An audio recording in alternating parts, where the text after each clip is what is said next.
So let's talk a little bit about fractions. Now, a fraction in and of itself isn't a thing, because if somebody walked up and said, hey, can I borrow 1/3?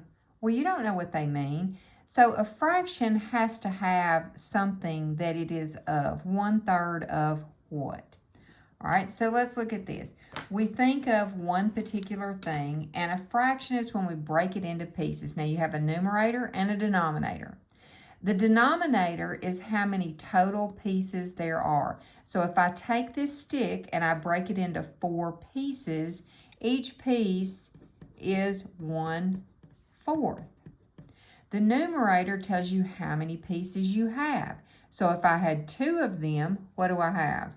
I have 2/4, which is the same as a half, right? So you see where I'm going.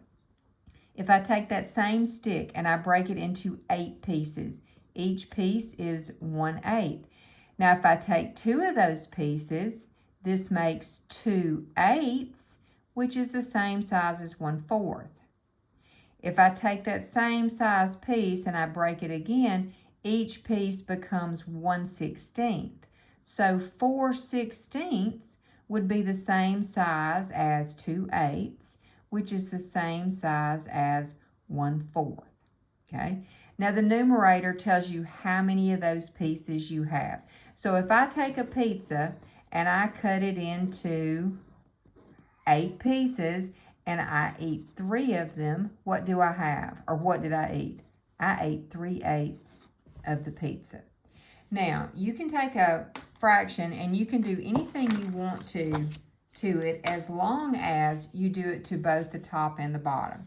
So, for example, if I have 2/3, if I want to increase it, let's say I want to double it, I can multiply it by 2/2. So that lets me have 4/6. I can multiply that by 3/3. So that would be 12/18. You can keep going.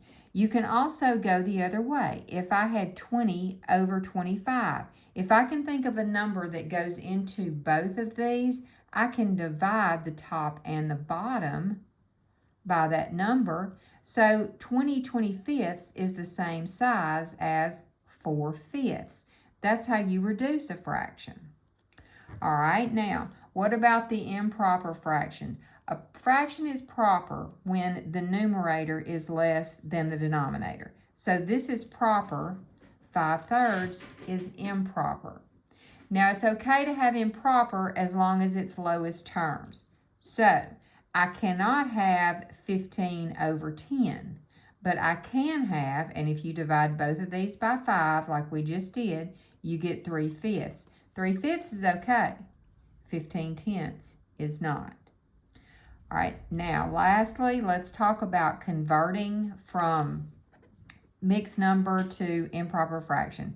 If I have 2 and 2/3, the way you change this to an improper fraction is you multiply 3 times 2 to get 6, and then you add this top part. So that would be 8/3. If you want to go the other way, let's say I have 9/7 and I want to change it to a mixed number. Well, how many times will 7 go into 9? It'll go in there once, and then when you do 9 minus that 7 that you just took out, that leaves you 2/7 left over.